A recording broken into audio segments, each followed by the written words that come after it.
Hey, what's up, Exit the Matrix family? Bob here. Hope you're having a great day.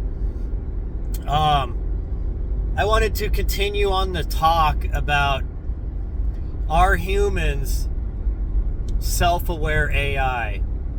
And understand, folks, when we're talking about this, I'm not talking about the spirit, the conscious energy. I am talking about the avatar, the brain, the human consciousness obviously comes from the source, from the quantum field. It's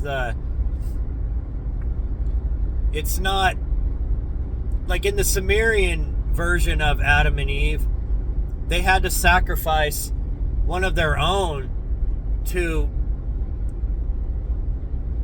give life to the Adamu. When they were working on the avatar body, it was soulless. Now, when they gave Adamu when it got this essence, and then I'm starting to wonder if what it essentially was when they sacrificed this Anunnaki, this Igigi, as they're called, the working class Anunnaki. Makes me wonder if that spirit, that conscious energy of that Anunnaki went and inhabited the Adamu avatar, the first Adam. And that maybe we'll go down some roads on this, and I just want you to understand, look, I'm looking at this from different angles, but it could be that that's what it is, that the avatar is just that. The human body is just an avatar for conscious energy. And that's honestly what I more lean towards. But it is interesting to think that when you really look at what the Anunnaki wanted this working class for, that it was almost like they were creating a type of, organic robot with an artificial intelligence. But that intelligence became self-aware. The tree of knowledge of Adam and Eve becoming self-aware. And of course the Bible explained it as that they learned about good and evil. And that they lost their innocence because of that. Which is it's a very interesting way to explain that, because they lost their innocence. It's like it's like they were being trained. They were in the Garden of Eden. This Adam and Eve prototype. It's like they were being interacted with by this Enlil character, this Yahweh character, and his brother Enki, and they were experimenting with them, and then all of a sudden it's like, I don't know if Enki gave them an upgrade, or if once they became self-aware, if maybe consciousness transcends at that point. It's like, I don't know. I mean, maybe there's more to consciousness than we realize. I mean, perhaps if we create these AI and it becomes self-aware, once it becomes self-aware, does it become a conscious energy that lives on even outside of the metallic construct or the computer construct that it was created in? It really makes you think. And it's interesting to note, and I know, and don't hammer me for this, I believe some of his work was great and some of it I don't agree with. So let's not get into this deep old conversation about if he's a Mason or this or that, and I'm talking about Zecharia Sitchin. But it is interesting, some of his theories and teachings on this, that I don't know, it's like give me a second, I'm collecting my thoughts here. please don't get upset with me. I do these talks on the fly, and I'm driving, and sometimes and you got to realize I'm driving up and down steep mountains, and sometimes there's crazy stuff going on. I'm trying to like keep my concentration and talk as I'm going here. When there's no cars around, it's definitely a lot easier to keep in line with my thinking. But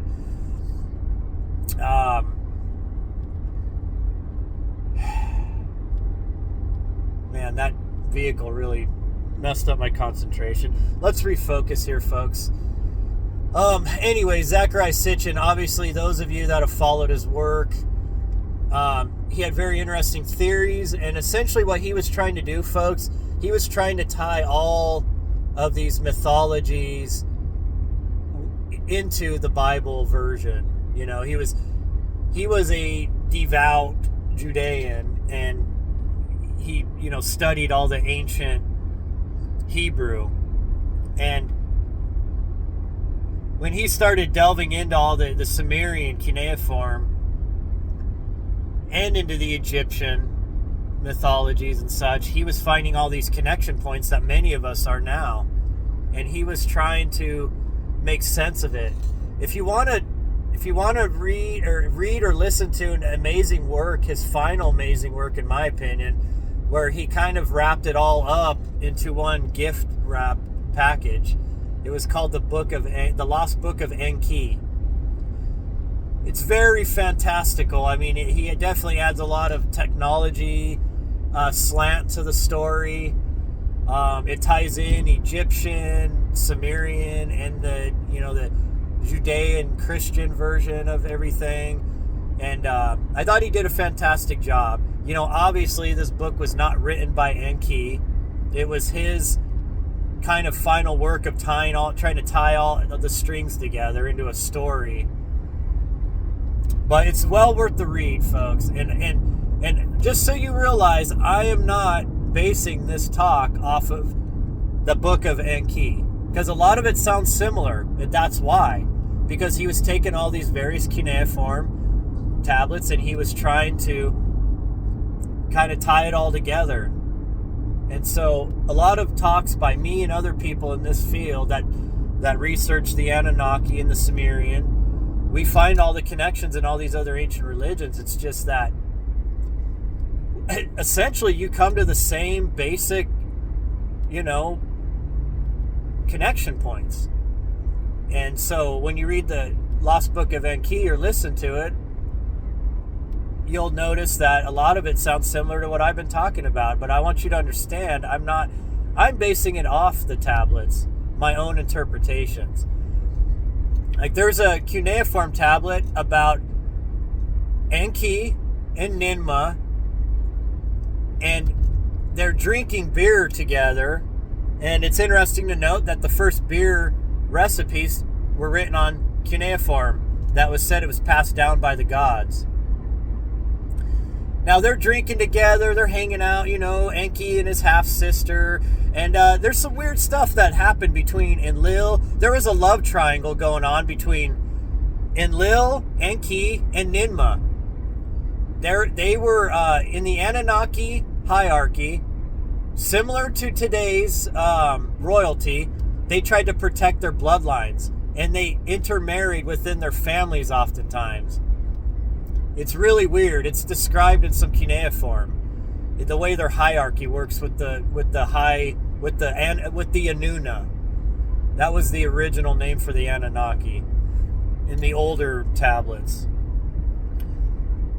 And anyways, Enki and his half-sister, Enki slept with her, and so did Enlil. We got a little bit of inter-family relations going on there, which you see today, to this very day, amongst the royal bloodlines. Which, let's set that aside for another day, but I left you a clue there.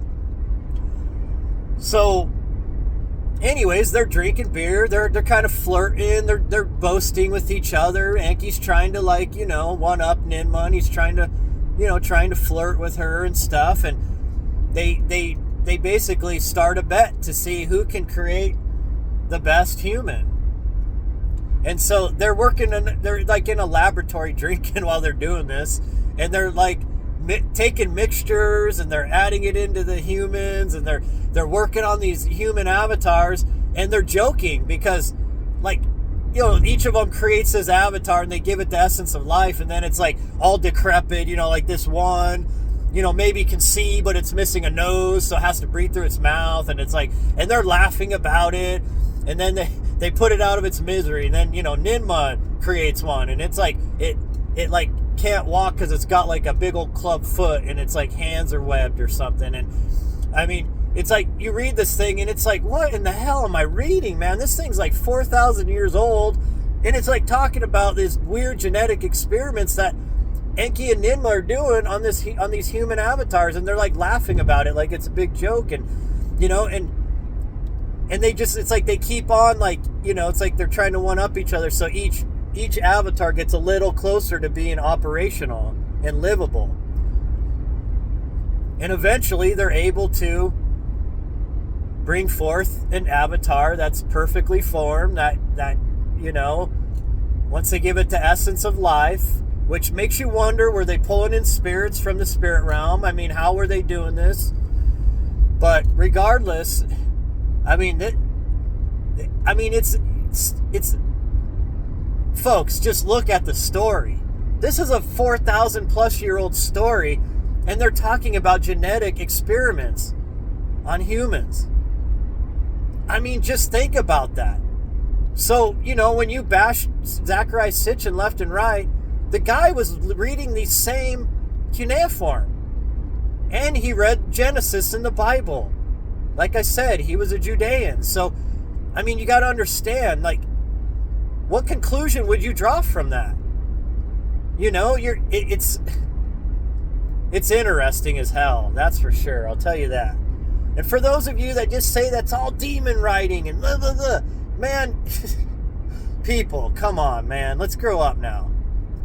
If you think everything is satanic and demonic, you got some issues going on. I mean, serious. And I would say the same to an atheist. Hey, man, you say you're all about science and this and that. You studying quantum physics? Oh, and you haven't realized, obviously, that this is a intelligently designed construct. You're also an idiot.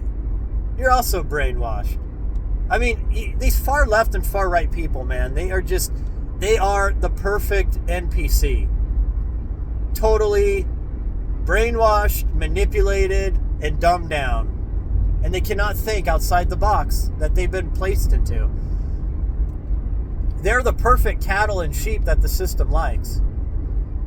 You know, they feed their energy and their time and their money into the system, and they're just bootlickers, and they're polarized to one false reality, and it's like a cult to them. Oh yes, those on the left are also cultists, just like those on the far right. Let's be real. The climate cult, you know, this eugenics cult, I'm not even going to bring up the rest of it. You guys know the sickening nature of these people. But, you know, it gets flagged because a lot of times these social media sites are all run by these type of people. So, you know, they love to censor because it hurts their feelings. Oh my God, it hurt my feelings, man. You don't believe that global warming. You don't believe it's human-made. My teacher told me that, man. My professor told me that. Man, these people are fucking idiots, man. I mean, I'm just being honest. Sorry to use the language. I lose it with these idiots on the far right and far left. But anyways, let's get back. So now, keep that in mind about that cuneiform tablet I was telling you about Enki and Ninma creating Adam. Now, there's a very famous cuneiform tablet picture, because understand, some of these they had these, like, the cylinder scrolls are what they used to put their writings and pictures into the clay and into the tablets.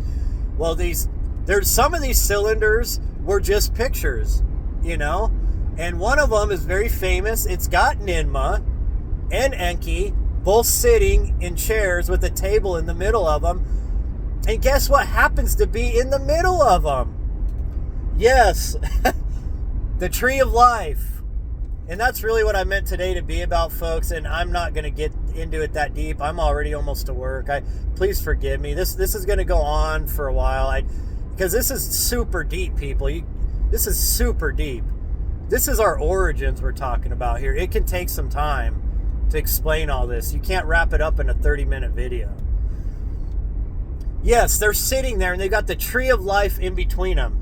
Now, I've mentioned before, I explained the tree of life.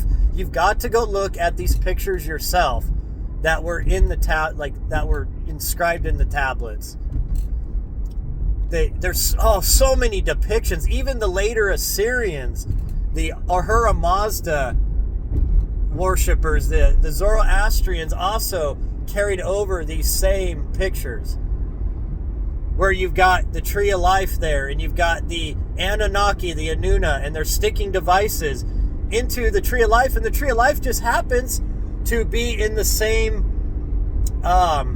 design as the human DNA double helix structure, with flowers on the ends which represent the female vulva, the female anatomy, reproductive anatomy, and they're sticking devices into these. They were trying to tell us genetic manipulation of the human tree, the human DNA. Now you got Ninmah and Enki sitting there with the tree of life in between them. And that picture was probably tied into that tablet, speaking about them drinking together and working on their genetic experiments. Now there's also pictures of Enki and Ninmah, once again the sister, which is so funny because in the patriarchal Judean Christian versions, the females have no part in any of this. It's always just God did this, God did that. You know what I mean? The males did it, the male God did it. There's never mention of the divine feminine, which is absolutely ridiculous. That right away tells you that the Bible's bullshit to begin with, because it's quite obvious that they are totally leaving out the other half of creation, the feminine. Well, in this picture, now you've got Enki and Ninmah standing there, and they've got the Adamu, Adam, literally standing there in the middle of them. Now they're much bigger than Adam, because you got to understand, these Anunnaki, these Anuna, they were larger, bigger, more powerful than humans, than our current human form. They were taller, stronger. I mean, this is all, folks, even all living things in the pre-Diluvian world were larger. Humans were larger than they are now. We actually have devolved in many ways. Yes, we have tall humans, but as a total species, we devolved. Well, the Anunnaki were even taller than those earlier versions of humans. They were bigger and stronger. But it's so interesting that there's this Adam standing there between Enki and Ninmah, Mama. And you know it's Adam because his little pecker is standing straight up. I mean, you got to see the picture. It's hilarious. But I think they did that because they were trying to make the point that this was the male. This was the Adam, the Adamu. Adapa. And they were so proud of it. Ninmah's even clapping her hands together in the picture, folks. And you know this is Ninmah and Enki because they've got the conical hats of power that show their station in the Anunnaki hierarchy. You ever wonder why they have those weird conical hats and all those ancient depictions of Enlil and Enki and all these Sumerian gods? It's because that what represented their rank, their hierarchy within the Anuna power structure. And you got to understand that these were royal bloodlines. And Ninmah's sitting there clapping, and you got the little Adapa, the little Adamu in between Enki and her. Now, this is the serpent, folks. For those of you that are Christians, Judeo-Christians, this is the serpent, okay? Not Enlil, not Yahweh. This is the serpent proud of his work, the Adamu. Folks, you've all been manipulated. This has always been a power structure between two royal bloodlines. It always has been. Always. These characters, these Anunnaki, Anuna, whatever you want to call them, Watchers, some of you fallen angels. Oh my God, they're fallen angels. Yeah, folks. They're called fallen angels because they had the ability to fly. They had flying ships, okay? And when the humans would see them land in their city-states, you notice how they always had these ziggurats with platforms on the top? Yeah, because they could land there. That they were always in the centers of their city-states.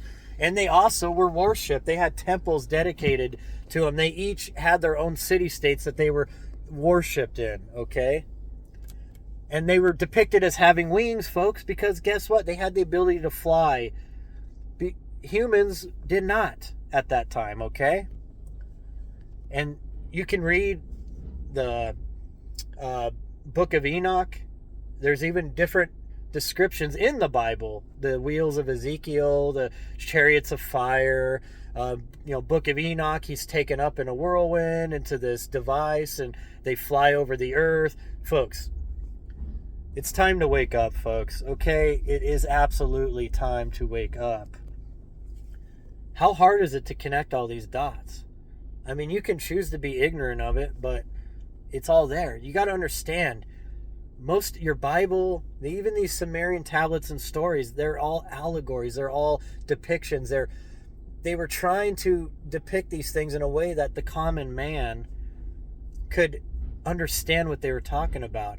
But it's like we tried to complicate things so much, and we made religions off of this stuff. We, instead of taking the simple road and seeing what they were showing us, we choose to distort that and make it something else, and enslave ourselves further in the matrix because of that, and enslave ourselves under these beings more. But go look these tablets up. Go look up these cylinder scroll pictures, and you'll see what I'm talking about. I've posted many of these on my Exit the Matrix page.